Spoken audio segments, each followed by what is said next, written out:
स्वागत है प्यारे बच्चों आपका JCERT के DG स्कूल में। आज हम आपकी पाठ्य पुस्तक रोचक गणित के पाठ 8 मुद्रा में प्रश्न संख्या 6 के आगे पढ़ेंगे। पिछले दिन हमने बाल मेला की रसीद पर जो मूल्य दिया हुआ था और जो संख्याएं थी उसके अनुसार कुल राशि ज्ञात की थी और कितना रुपया वापस होगा ये पता किया था। पेज नंबर 100 पे आपके सामने प्रश्न संख्या 7 है। कुल कितने रुपए हुए जोड़िए और लिखिए। यहाँ पे आप ध्यान से देखें कि नोट जो है उसकी फ़ोटो दी हुई है। 500 का नोट, 100 का नोट, 50 का नोट, 10 का नोट, 5 का नोट और 1 का सिक्का। और फिर नीचे में एक तालिका बना करके उन नोटों की संख्या दी गई है और कितना रुपया हुआ ये लिखा गया है। नीचे तालिका में देखिए संख्या है, जैसे 500 के नोट 2, 100 के नोट 2, 50 के नोट 1, 10 के नोट 3 और 5 के नोट 2 और 1 का सिक्का 5। तो कुल कितने रुपए हुए। इस तरह आप जो है ना अपने पास कभी पैसा होता है उसको भी गिनते हैं कि आपके पास 10 के कितने सिक्के हैं, 5 के कितने सिक्के हैं, 1 रुपये के कितने सिक्के हैं, तो कितना रुपया हुआ। यहाँ पर यही बात बड़े नोटों के साथ हुई है। तो 500 का 2 नोट है तो इसका मतलब हुआ कि 1000 रुपया है। 1 नोट 500 तो 2 नोट 1000। 100 का 2 नोट है तो ये 200 रुपया हुआ। ये 50 का 1 नोट है तो ये 50 रुपया। 10 के 3 नोट कितने होंगे, 30 रुपया होगा।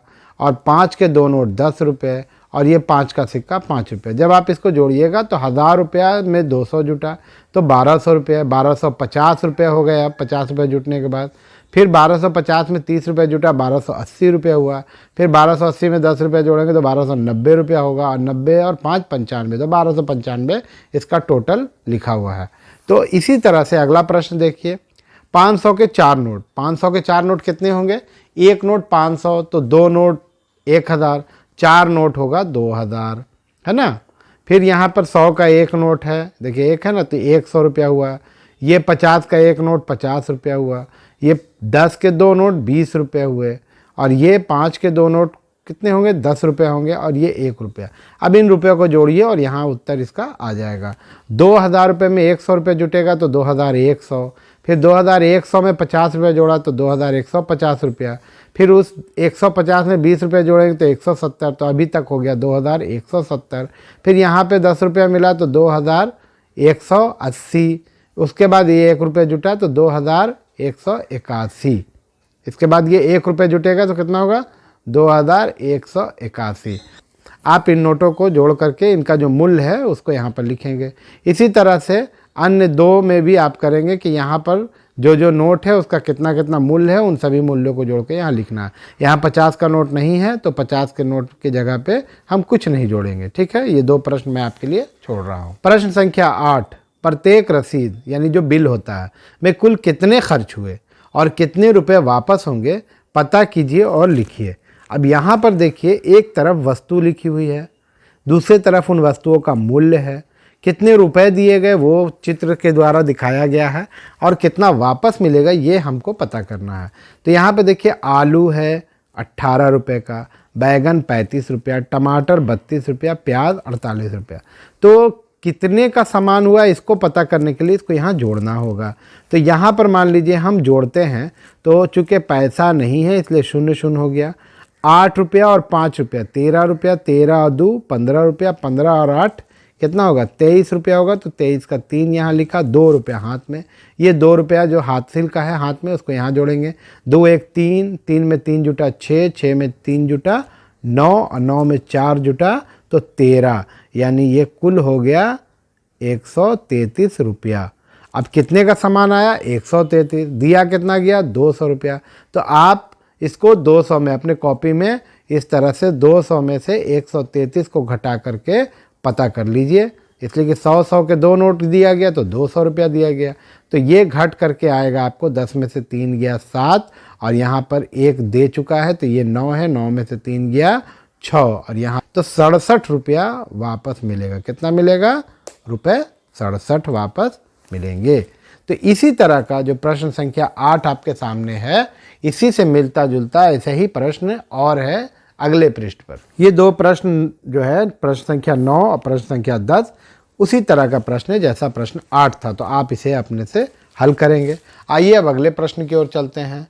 यहाँ पर देखिए दिया हुआ है कि एक दुकानदार 260 रुपये में 10 किलोग्राम आटा बेचता है और दूसरा दुकानदार 360 रुपये में 12 किलो आटा बेचता है। अब आपको पता करना है कि किस दुकानदार से आटा खरीदना फ़ायदेमंद है। अब यहाँ पर चूँकि 10 किलोग्राम आटा का दाम दिया हुआ है और 12 किलोग्राम आटा का है, तो हम पहले इसका मूल्य अलग अलग पता करेंगे कि 1 किलोग्राम आटा कितने में आ रहा है। अगले पृष्ठ पर इसको हल करके दिखाया गया है। पहला दुकानदार 10 किलोग्राम आटा 260 में बेचता है। इस प्रकार 1 किलोग्राम आटा का मूल्य कितना होगा? तो 260 रुपये जो कुल आटे का मूल्य है उसको 10 से भाग देंगे, क्योंकि 10 किलोग्राम आटे का मूल्य 260 है। तो 1 किलोग्राम आटे का दाम मिला 26 रुपया। कितना मिला? 26 रुपया। अब इसके बाद देखिए दूसरे दुकानदार का मूल्य कैसे पता चलेगा 1 किलोग्राम का। तो यहाँ पर हम वही काम करेंगे कि 12 किलोग्राम आटा 360 में बेचता है, तो हम 1 किलोग्राम आटा का मूल्य निकालने के लिए 360 को 12 से भाग देंगे। तो जब हम 12 से 360 को भाग देते हैं तो हमको पता चलता है कि 1 किलो आटा का यहाँ 30 रुपया दाम है। अब आप बताइए कि ये पहला दुकानदार 26 रुपये में 1 किलो आटा देता है, दूसरा दुकानदार 30 रुपये में 1 किलो आटा देता है, तो किससे आटा लेना फ़ायदेमंद है? किसके पास हमको कम रुपया देना होगा 1 किलो आटा के लिए? तो हमने पाया कि 1 किलो आटा के लिए पहला दुकानदार कम रुपए ले रहा है। इस प्रकार पहला दुकानदार से आटा खरीदना फ़ायदेमंद है। आइए अब अगले प्रश्न को देखते हैं जो इसी तरह का प्रश्न है। पता कीजिए कौन खरीद फ़ायदेमंद है, सही का निशान लगाइए। अब यहाँ देखिए 10 पेंसिल 55 रुपये में मिल रही है और 24 पेंसिल 120 रुपये में मिल रही है। तो इसको हल करने के लिए 55 को 10 से भाग देना होगा, तो आपको पता चलेगा कि इसका जो एक पेंसिल का दाम है वो 5.5 रुपया है। भाग दे करके देखिएगा इसको 10 से 55 को, और जब 24 से 120 को भाग दीजिएगा तो आपको मिलेगा 5 रुपया एक पेंसिल का दाम। कितना मिलेगा? 5 रुपया। यहाँ मिल रहा है 5.5 और यहाँ मिल रहा है 5, तो कौन फ़ायदेमंद है? ये फ़ायदेमंद है, तो इसको हम लोग टिक करेंगे कि ये सौदा फ़ायदेमंद है। इसी तरह से यहाँ पर 3 और प्रश्न दिए हुए हैं जिनको आप हल करेंगे और टिक करेंगे कि कौन ज़्यादा फ़ायदेमंद है। बस काम इतना करना है कि जो कुल मूल्य दिया हुआ है उससे भाग दीजिएगा तो 1 का दाम निकल जाएगा और उस 1 के दाम का मुकाबला कीजिएगा कि कौन सा कम दाम में मिल रहा है। जैसे यहाँ पे हमने किया ये 5.5 रुपया, ये 5 रुपया, तो 5 वाला फ़ायदेमंद है। इसी तरह से 5 किलोग्राम आलू 80 रुपये मिल रहा है, तो 5 से आप 80 को भाग दे दीजिएगा और यहाँ 2 से 40 में भाग दीजिएगा। आपको पता चल जाएगा कि किसका मूल्य सही है। आइए अब हम जोड़ने के प्रश्न को हल करते हैं कि किस तरह से इसको जोड़ा जाएगा। पेज नंबर 103 पर अभ्यास के प्रश्न में देखिए, इसमें जो प्रश्न 4 है उसे मैं आपको हल करके दिखा रहा हूँ। इसमें दिया हुआ है 440 रुपये, 440 रुपये 50 पैसे और 138 रुपये 50 पैसे, इन्हें जोड़ना है। तो कैसे जोड़ेंगे? पहले लिखेंगे रुपये 440.50 और रुपये 138.50। दशमलव के बाद जो है वो पैसा को दिखाया गया है, निशान दिया जोड़ का। अब जोड़ेंगे इसे, ध्यान रखना है कि दशमलव के बाद जो है पैसा है उसको पहले जोड़ेंगे। 0 में 0 जुटा 0, 5 में 5 जुटेगा 10 होगा, वहाँ 0 लिखा और 1 हासिल का इधर आकर के जुटेगा। 8 में 1 जुटा 9 होगा और उसके बाद ये 4 और 3 7, 4 और 1 5। इसका उत्तर हुआ रुपये 579। तो इसी तरह से जोड़ के सभी प्रश्न बनेंगे। आप बस ध्यान दीजिए इस बात का कि जोड़ एकदम वैसे ही होगा जैसे हम लोग पहले जोड़ते थे।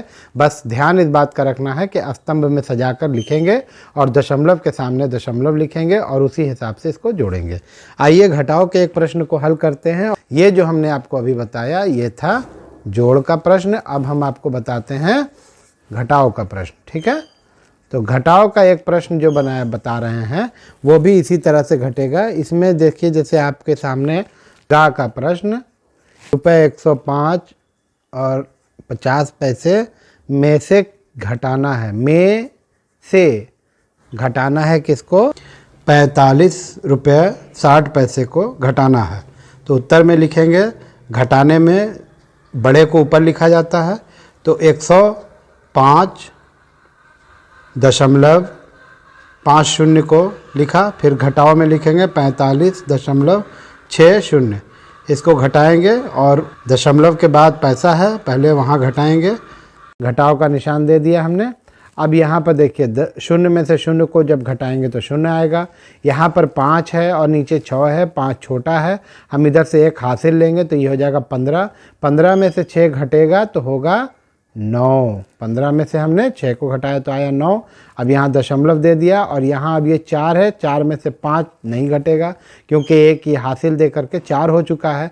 तब हम इधर से 1 हासिल लेंगे तो ये हो जाएगा 1 पर 4 14, और 14 में से 5 घटेगा तो होगा 9। ठीक है, अब यहाँ पर ये जो है ना 1 हासिल देने के बाद ये हो गया है 9, 9 में से 4 गया 5, 5 4 9। ठीक है, तो 9 में से 4 घटा करके हमने 5 लिखा, तो इसका उत्तर आया 59 रुपया 90 पैसा। तो इसी तरह से घटाना है, जैसे जोड़ हमने पहले बनाया था वैसे ही जोड़ यहाँ बना, जैसे हमने घटाव पहले बनाया था वैसे ही घटाव यहाँ बना। बस ध्यान इस बात का रखना है कि स्तंभ में सजाकर रुपए के नीचे रुपए और पैसे के नीचे पैसे को हमने लिखा है। तो आज ये पाठ में हमने आपको मुद्रा से जुड़े हुए बहुत सारे प्रश्न बताए, इनके जोड़ घटाव को सिखाया। आशा है आपको पाठ समझ में आया होगा। जो प्रश्न हमने आपके लिए छोड़े हैं आप उसे हल करें और अपने विद्यालय के व्हाट्सएप ग्रुप में शेयर करें, और अगर कोई प्रश्न को बनाने में असुविधा हो तो अपने विद्यालय के शिक्षक महोदय से संपर्क करें। अगले दिन फिर मुलाकात होगी। धन्यवाद।